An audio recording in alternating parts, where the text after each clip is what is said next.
All right, ladies and gentlemen, we're going to start where we left off. So we're going to recap the stages of primary succession. Please remember the main idea of primary succession is we start with bare rock and we end up with a community that has rich soil and a more complex ecosystem, a more complex food web. And usually we're looking at this established community called the climax community that in the cases that we've looked at, we've said have mature trees, but remember that the climax community will depend on the zone on Earth where we are found. So a climax community in one area might be slightly different from a climax community in other areas, just thinking back to our biomes. I also want you to know that this same process can occur in water. So this is hydrosphere, so that's water sphere. And if we're looking at a pristine mountain lake, okay, a pristine mountain lake that does not contain organic matter to continue, will gradually increase in organic matter as algae and plankton are introduced. Then as we have an increase in other organisms, so other plant matter, eventually we would expect it to become a wetland. So this is, a swamp or marsh. So those are just types of wetlands. And we see that eventually those organisms, that plant matter, are reaching through the water into the air. And if we waited long enough, very, very slowly, we would expect that this wetland, what was originally our lake, would become a terrestrial ecosystem. So the lake no longer exists.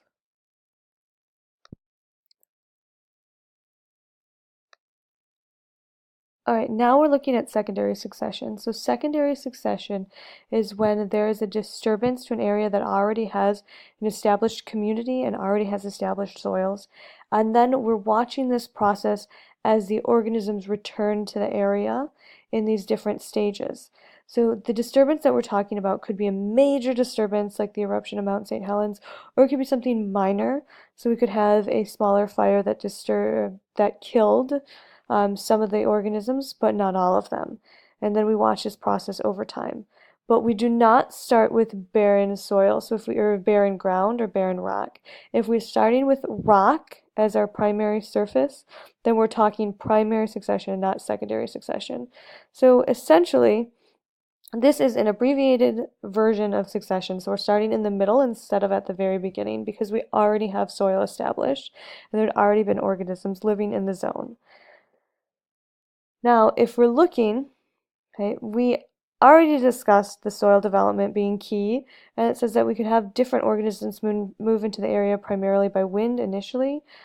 If we look, this is an interesting example. We have an agricultural field. This says wheat, though to me it looks like corn, but I won't argue with that one. So we have this crop field. And if we let it go fallow, so fallow just means that you don't plant the crop anymore, we would eventually see it return to a natural state for that zone. So slowly it would be established, okay, by organisms living in the zone, and eventually we would hit that climax community. So what type of changes are we talking about during succession? So first off, we see that organisms usually begin real small, okay, just like we talked about in the Poggle and in this primary succession. So we start with these smaller organisms, and then eventually we increase in the organisms until we have things like large trees. So they usually become larger, more established plants after some time.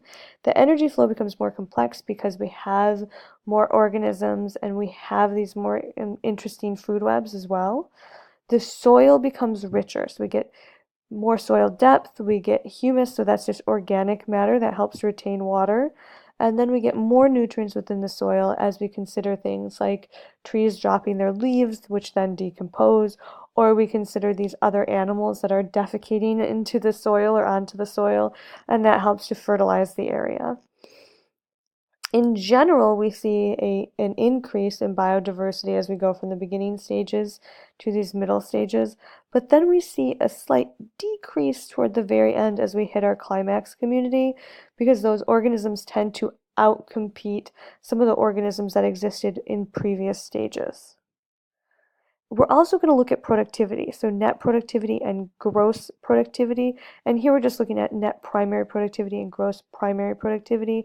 So remember, gross primary productivity was the total amount of energy captured or the total amount of carbon captured by primary producers. The net productivity, the net primary productivity, referred to the amount of energy that was left over once those plants met their own survival needs. So this we also see rises and then falls. So changes in productivity. So if we look at the side, we have a graph that I believe is in your book, and it's looking at the net productivity per year. So there are experimental ways to measure the net productivity. So the net productivity can be measured by looking at the biomass. So by thinking about, I think we did an example in one of the classes where we talked about weird little insects that were in some terrarium and then they were reproducing. So we can look at the increase in the biomass of the organisms. So if we start out with our pioneer community, we have these really small organisms, and it says that the gross productivity or gross primary productivity is low. We just have so few organisms that really the total productivity is to be fairly low. But we might see that they're actually reproducing and growing, okay, over time, so increasing and growing, such that our net primary productivity, our net primary productivity is increasing over time.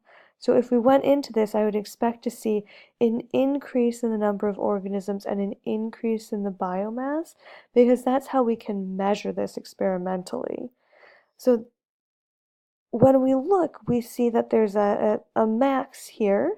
So we hit our peak right before the climax community, and then we see a slight fall in the net primary productivity in the climax community. So once we hit our climax community, we might consider things like, if we have these large mature trees, well, they're really not going to be growing that much anymore. So the net productivity isn't going to be super high because they're just not growing that much. So experimentally, our values would be quite low, as well as it would be difficult for them to have many offspring within the area. Because if you picture a really large tree, well, if it drops a seed and that seed has to grow into a little sapling and become a large tree, it's going to be really difficult because that little tree will have to compete with all of the mature trees for sunlight, water, and nutrients. So the amount of reproduction within the organisms is also going to be low, giving us, slightly lower experimental values or, measurements that we could actually go out in the field and do to measure the productivity of the climax community. So as you're going through this, you can just look, it says in the beginning we have the gross primary productivity that's low in the early stages and low producer density. Of course, we have very few organisms together in the very beginning. So we also are going to have low respiration and low heat loss, so that's a high net productivity. So that means we see their growth. Okay, so this is in the beginning, we see that they're growing and they're reproducing. And this gross primary productivity increases as succession progresses, but so does the rate of respiration. So that means that as we're moving along, okay, the gross is increasing, but so is the amount of energy that needs to be used within the organisms. So we can consider that as well, and we're really going to take a look at that in a minute regarding our climax community.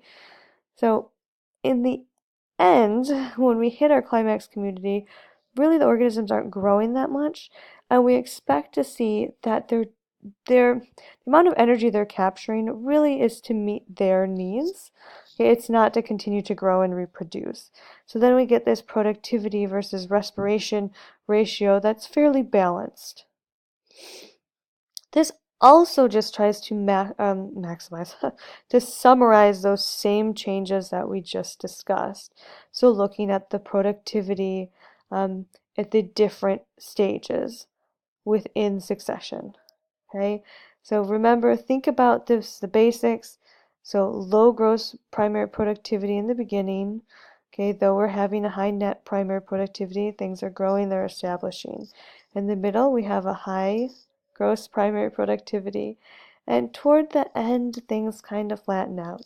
So we have, trees obviously are capturing energy, but they're using a lot of that energy for themselves.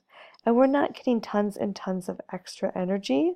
to grow and reproduce. So they're growing more slowly once they hit that mature stage. This is a really interesting diagram. It looks a little crazy, but it's just good to analyze. So we're looking here at these disturbances, okay? The disturbances can occur anywhere along the way to set our way on the path of secondary succession. So if we think about secondary succession, it doesn't have to occur when we're in our climax community. It could have occurred at one of those intermediate or early stages as well. Primary succession requires that we be at this bare rock stage. So there are very few disturbances that are going to take us from these established zones back to this bare rock stage. So it would have to be a really, really extreme event.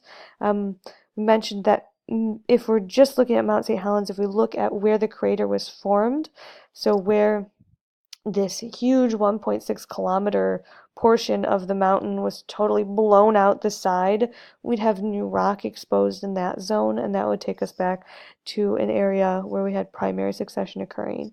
Additionally, if we think about glaciation, so glaciers have such huge, enormous mass that they can scrape the ground of an area, leaving it pretty much barren. So even if there was soil there at some point, they can scrape it away just because they're so massive if they're moving down the side of a mountain, that we could start there possibly with this primary succession after the glaciation process. Arrested, whoops, sorry, I'm moving a little bit too fast. I want to get this in the 15 minutes. Arrested and deflected succession. So arrested just means stopped. So we're stopping somewhere along the way. We're not hitting that climax community. It could stop for many reasons. So maybe we had a severe volcanic eruption on one side of the world, and we have a cloud of dust and ash that's blocking out the sunlight. Just going on this volcano kick here, and that might prevent us from meeting our climax community in an area for some time. Additionally, we could think about maybe an extended drought that was preventing an area from meeting what would be considered ideally as the climax community. Then we have this plagioclimax, so that means that by a natural event or by human activity, that we're somehow stopping this process. Now, this happens very frequently for people, so they stop the process of succession areas. They pave them, they build the structures, they start large agricultural farms, and that stops that process of natural succession. I wanted to do a brief review of the survivorship curves because we talked about the R and K selected species. So if we look, this was a diagram I believe that came up in one of the POGLs in the last semester. So we're looking at the proportion of survivors, so just the proportion of survivors, not the number, proportion. And we're looking at our R selected species and our K selected species. Now for animals, I'd consider insects as something to be an R selected species. So if we think we have quite a few births and they live for a very short period of time, so there's not a lot of parental care, and they might have many, many babies in general for our selected species. And then they quickly die off, okay? But the ones that survive that initial point, they live for overall a fairly long period of time. Now this is compared to a K-selected species that usually have very long lives, and they, generally speaking, have pretty good maternal care as well. If you look, this is just like the human type curve as well. So we are a K-selected species. We have very few young. When we're born, we expect to live for a very long time. And then people usually start passing away of old age. So it's not like the insects where a spider might have, or the spider's actually not an insect. So we'll go with something else. We'll say ants. It's not like ants where they might lay hundreds of eggs and have tons and tons of babies, but we expect that many of them die early on. Okay, so that's very different from humans. This is just a comparison of those characteristics as well. So remember, our selected species or R strategists, they have a short life, they grow rapidly, they mature early, and they just have tons and tons of offspring, compared to the K-selected species or the K strategists that have long life, they're slow growing, late to mature, and don't have many offspring. Okay, so just to make those comparisons.